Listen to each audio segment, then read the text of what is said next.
I was away at a craft fair recently and a lady asked me about the colour choices for my landscape paintings and which colours I had to make my greens, etc.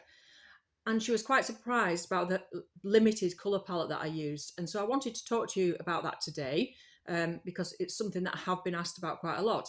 Now, for me, colour is very subjective.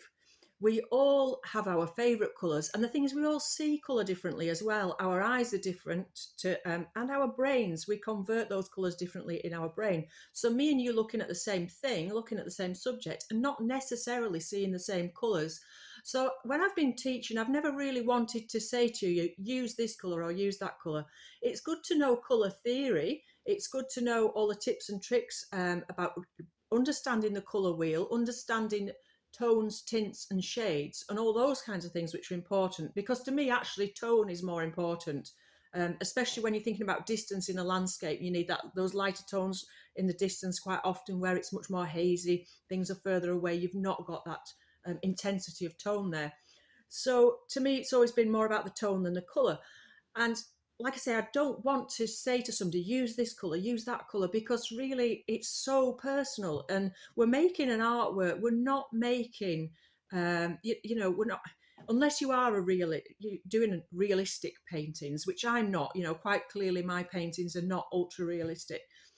If you're wanting realism and you're wanting to match every colour perfectly, probably mine isn't the channel for you because that's not what I'm about. I'm about being a bit more expressive than that and having some fun with your artwork. And if you want to use really bright colours and you want to exaggerate the colours, then you should do because you're making a piece of artwork. Like I just said, you're not taking a photograph, you're making a piece of artwork and you want it to be yours and personal to you. So if you've got favourite colours, put them in there. So I'm digressing now. So go back to the lady's question about what I use. And I thought, although I don't want to dictate to you what you should use, I thought you might be interested to know how I pick my colours and how my method of working really. So when I'm working, I always begin at the top of the painting and work down. Now, there's more than one reason for that. The first reason is because I don't like leaning on the work that I've already done.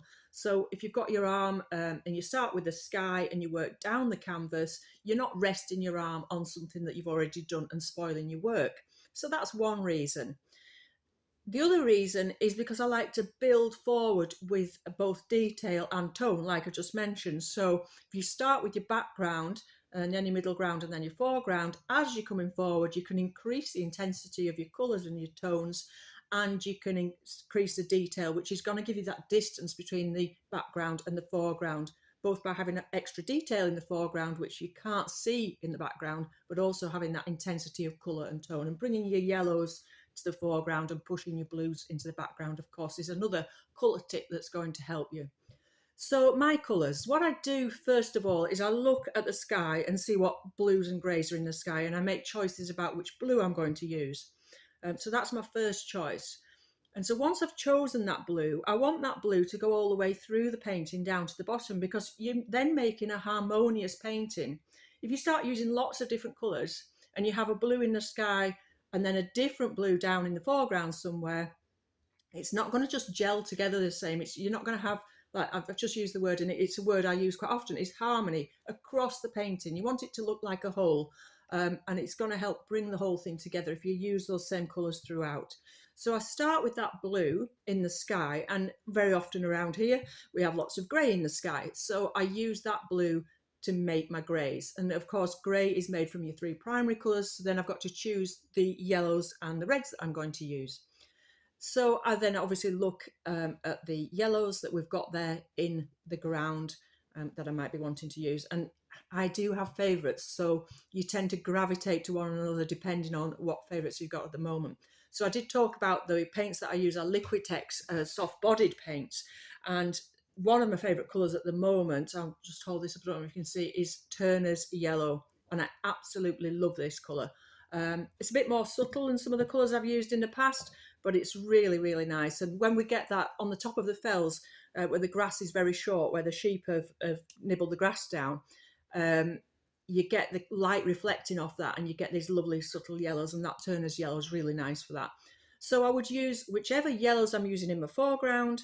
When I've looked at the colours in the grass and everything else, I would use them with that blue and with a tiny touch of red. The red I've got that I used in my last painting, was crimson. Um, and I just use a tiny touch of red, like I say, and some white to make up those greys. And then those colours are going to go all the way through the painting. So there's a painting here. I don't know if you can see it back here. I'll pop a picture of it up here somewhere. That has only got 4 colours in. Most of these paintings have only got 4 colours in. So they've got the 3 primary colours, whichever ones I set off with at the beginning, and then they've got titanium white. So you can see that's a much bigger pot than my little colour pots that I use. So these ones that I use are, let me just have a look. Those are 60 mils, and this one is obviously probably double, 237 mil, which is quite a funny amount. But yeah, so that's what I do. I use white, and then I use my 3 primary colours, and I very rarely introduce any more. Very occasionally in the foreground there might be something else.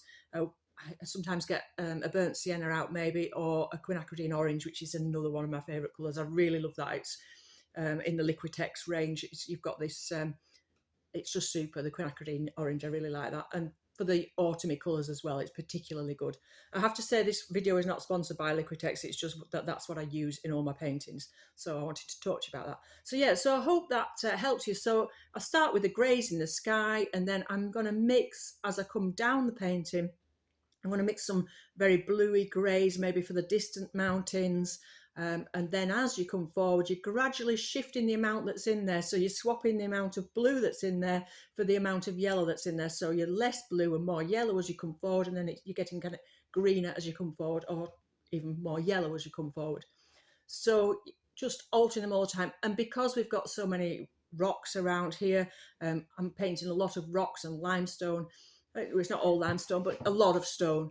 And so again, that's with your greys, and you've got the same greys in your clouds as you have in your rocks, and it all combines really well. And you can make, so if what you should do is actually have a bit of a play with this. Get a piece of scrap paper, choose 3 primary colours. It can be any 3 of your yellow, red and blue. It doesn't matter which colours they are. Just choose a yellow, a red and a blue, and make as many greys and browns as you possibly can with those, and make notes of them. So you're just subtly altering the mix each time of having a bit more blue, a bit more yellow. Be cautious with your red. Your red can be really overpowering, and you can end up putting too much red in. This one's particularly bright, and you can soon go really too red with it. But yeah, so you use those all the way through, and then you've got a really nice harmonious painting. So sorry I've blathered on a bit, but it was just because this lady asked me that question, and I thought it might be something that was helpful to you to know. Okay, so thank you very much for watching. I'll be back again soon with another video. If there's any particular topic that you want me to talk about, please do ask in the comments below, and I'll try and do that as soon as possible. Thanks for watching, and bye-bye for now.